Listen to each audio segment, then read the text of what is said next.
Student हमारे पास class 8 का जो हिस्ट्री का पेपर है, पास पेपर जो सेशन 20, 24, 25 का है, उसका फर्स्ट टर्म का उसका ऑब्जेक्टिव पार्ट हम सॉल्व करने लगे, जिसमें वो कहता है कि अब पहला जो उसका पार्ट है, a powerful country directly controls the less powerful country and uses it's resources. This statement indicates कि जो पावरफुल कंट्रीज़ होती हैं, यानी जो अमीर ममालिक होते हैं, वो अपने जो गरीब मुल्क होते हैं उनको डायरेक्ट कंट्रोल करते हैं, और उनकी जो रिसोर्सेज होते हैं, यानी उनके जो वसाइल होते हैं, मिनरल्स वगैरह जो भी चीज़ें होती हैं, उनको वो यूज़ करते हैं। तो वो किस चीज़ के, ये स्टेटमेंट किस इंडिकेट करती है? तो ये क्या होता है, ये होता था कॉलोनियलिज्म में, यानी जो ब्रिटिश था वो कहता था कि हमारी क्योंकि जो लाइफ स्टाइल है वो सबसे अच्छा है, तो हमारी जो सिविलाइजेशन है वो सबसे अच्छी है, तो हम लोगों को सिविलाइजेशन सिखा रहे हैं, तो इसलिए वहाँ दूसरे ममालिक में जाते थे और वहाँ से उनको कंट्रोल करते थे, और वहाँ से जो कीमती मिनरल्स वगैरह होते थे वो उठा लेते थे। तो ये इसका जो करेक्ट ऑप्शन है वो ये है, और इसका ऑप्शन जो है आ जाएगा जी ये कॉलोनियलिज्म।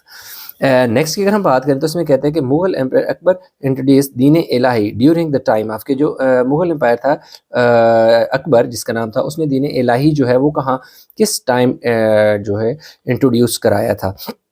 तो अहमद शिरंदी, यानी कि Mughal empire introduce Deen Ilahi during a time of, यानी इस बंदे के अहमद शिरंदी का जो टाइम ना उसने ये कराया था जी इंट्रोड्यूस, और ऑप्शन आ गया जी बी। नेक्स्ट नेक्स्ट कहते हैं कि Syed Mohammad Shahid was sent back to Kashmir by Sikh ruler, के जो सैयद अहमद शहीद था उसको किसने sent back to Kashmir by Sikh ruler, जो सिख रूलर था उसने अहमद शहीद जो था उसको वापस कश्मीर भेजा था। तो वो सिख जो रूलर था वो कौन सा था? वो था Ranjit Singh. That is the option D जो है वो हमारा करेक्ट आंसर है। इसके नीचे अगर हम देखें तो पार्ट हमारे पास आ जाता है जो 4 who fought the battle of Plassey and against local rulers, के भाई जो लोकल रूलर्स थे उनके अगेंस्ट जो जंग लड़ी थी किसने? वही ईस्ट इंडिया कंपनी ने लड़ी थी। तो ये इसका जी पार्ट बनता है सी, सॉरी ये सी पार्ट बनता है, करेक्ट ऑप्शन, ठीक है। उसके अगर नीचे देखें तो हमारे पास आ जाता है जी minute on education. Minute education वा 1835 वाज रिटन बाय, कि भाई जो मिनट ऑफ एजुकेशन थे ये किसने लिखे थे 1835 में? तो लॉर्ड मैकॉले ने जो था जी, पर इसका ए, यानी इस बंदे ने ये लिखे थे, ऑप्शन ए करेक्ट है। नेक्स्ट है जी पार्ट जो है what influenced sir Syed Ahmad political view, कि वो क्या चीज़ थी जिसने सर सैयद अहमद खान का जो पॉलिटिकल व्यू था उसको इन्फ्लुएंस किया था?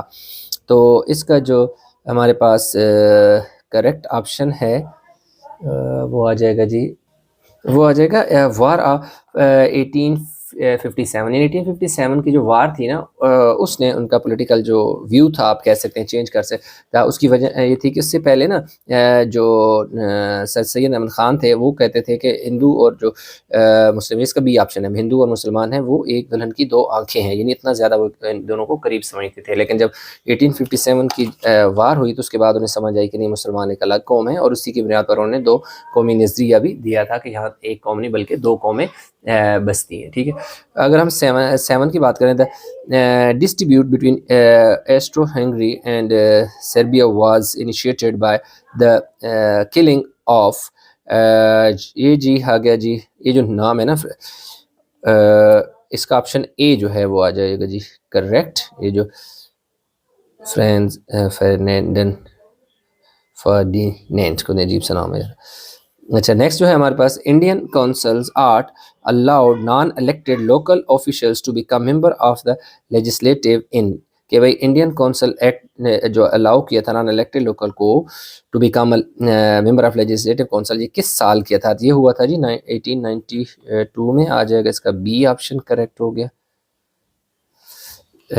नेक्स्ट जो है हमारे पास इसका ए 9 वाला जो है इसका पार्ट है, उसमें कह रहे the time of great economic suffering after world war one was between, के जो ये हुआ था जी ये 1997 और 1927 के, भाई the time of great economic suffering कि वर्ल्ड वार वन जो था वो बिटवीन किस था 1917 और 27, ये हो गया जी पार्ट, इसका कर लो जी बी करेक्ट इसका ऑप्शन है। एंड देन लास्ट पार्ट जो है डी, इसका जो in 1917 the British foreign secretary supported separate Jewish state in Palestine in the letter of intent known as, ये हो गया जी ये वाला इसका पार्ट, डी इसका करेक्ट आंसर है, जिसमें वो कहकर ताकि जो secretary supported separate Jewish state in फ़लस्तीन, यानी फ़लस्तीन के अंदर जो आजकल हो रहा है कि तो वहाँ पर जो ज्यूइश स्टेट को उन्होंने यानी सपोर्ट फ्राहम की थी, तो ये था जी